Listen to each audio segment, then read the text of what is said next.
Hello, and welcome to Tuesday, May 5th. Today is an A day. Your poem for today is I Can Be a Pal, and it is by Kristen Smith. I can be a pal by smiling at you. I can be a pal when you feel blue. I can be a pal who is honest and kind. I can be a pal when you're in a bind. I can be a pal by saying please and thank you. I can be a pal when nobody wants to. I can be a pal every single day. I can be your pal. What do you say? So, agenda today, independent reading, vocabulary, read aloud, mini lesson, and independent work time. You have a mini lesson, free verse me poem. Well, name poem. Tomorrow's a work day. You will have a little tiny assignment tomorrow as well. Here's your independent reading. You are going to practice on Quizlet. This week is your last ever vocabulary quiz. So, therm is the word that we are going to end on, and that was a decision made by all of the ELA teachers yesterday in a meeting. Your read aloud is right here as well as in classroom under virtual read aloud.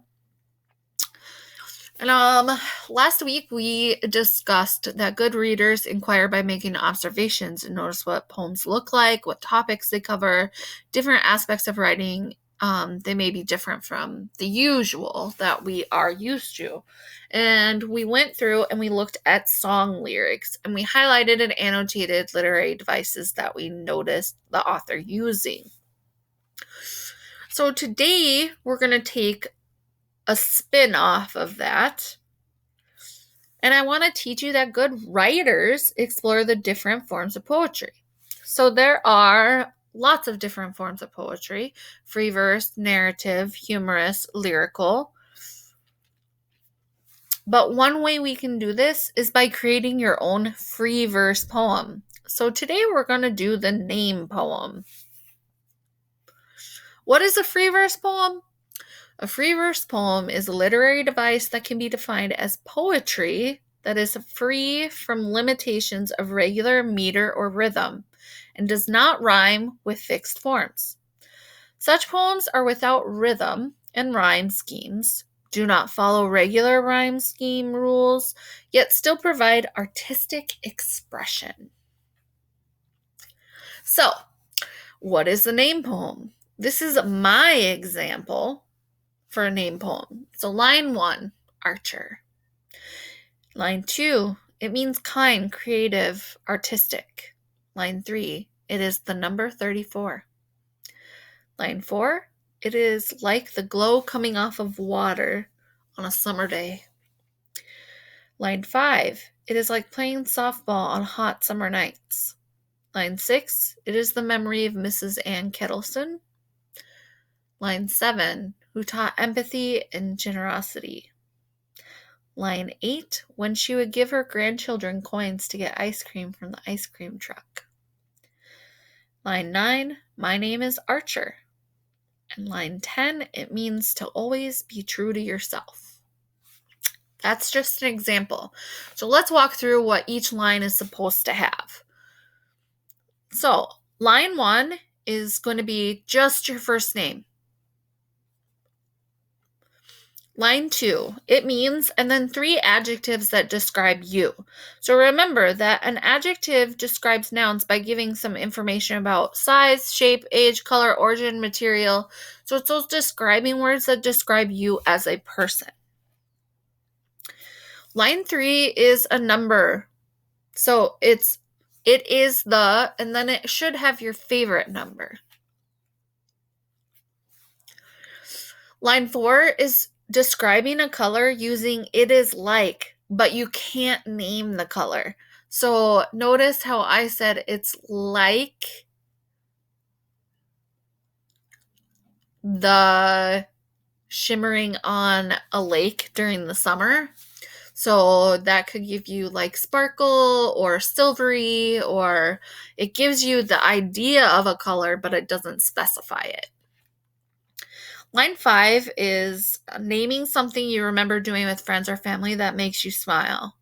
So back in Montana, I played softball 3 times a year. I had tournaments. So I had tournaments in the spring, I had summer softball, and then I had fall ball. So that's where I came in with playing softball. Line 6 is it's a memory of, and then you name a person. I named my great-grandmother Ann Kittleson. I called her Annie. So it can be someone that is alive or has passed away. It doesn't matter because it's just going to be describing a memory in the next line of that person. So, who taught me, and then list 2 abstract concepts. So, an abstract concept is like liberation, freedom, generosity, love. And you want to pick 2 abstract concepts that you can use when you describe the next line. So line 8 is when he or she, and then refer to something that person did that illustrates the quality in line 7. So I said empathy and generosity, and then I talked about how she used to go to her little coin purse and give us coins to run out to the ice cream truck that would drive through her neighborhood. And then line 9 is my name is, and then your first name. Now, this is not like line 1 where you're just putting your first name. You have to state my name is. And then line 10 begins with it means, and then use 1 or 2 sentences to state something important you believe. So my true belief statement is that you always need to be true to yourself. So then there you go. Each line represents something different, and this is it in its entirety. So my example again, Archer, it means kind, creative, artistic. It is the number 34. It is like the glow coming off the water on a summer day. It is like playing softball on hot summer nights. It is the memory of Mrs. Ann Kittleson, who taught me empathy and generosity when she would give her grandchildren coins to get ice cream from the ice cream truck. My name is Archer. It means to always be true to yourself. So your independent work time today is to go to Google Classroom, look under the Poetry 2020 tab. You'll have an assignment called Name Poem. You're going to create your name poem in the doc on Classroom, and it's due tomorrow. So you have today and tomorrow to work on it. So today you need to practice vocabulary and Quizlet, listen to the read aloud. We're getting down there. We only have this week left of potty mouth and stupid, and then it's done. Name poem due tomorrow, and then independent read for 20 minutes. I have office hours today from 8 to 9:30 and 12 to 1:30. I also have a meeting with all of you lovelies at 2 to 2:15. I've decided that a lot of the time people don't really want to talk, or we kind of just sit in silence sometimes. So I'm going to cut these meetings shorter. So like if you just want to pop in, say hi, and pop out, that's completely fine. They're going to be 15 minutes from now on. And then if you want to do separate meetings with me by yourself, that's completely fine too. We'll just schedule times and do that. But that way it keeps it short and sweet, and then you guys can go on with your day. I know a lot of you are super busy with things and have schedules. So just want to make sure that I'm able to check in with you, see you face to face for a few, and then let you go on your way.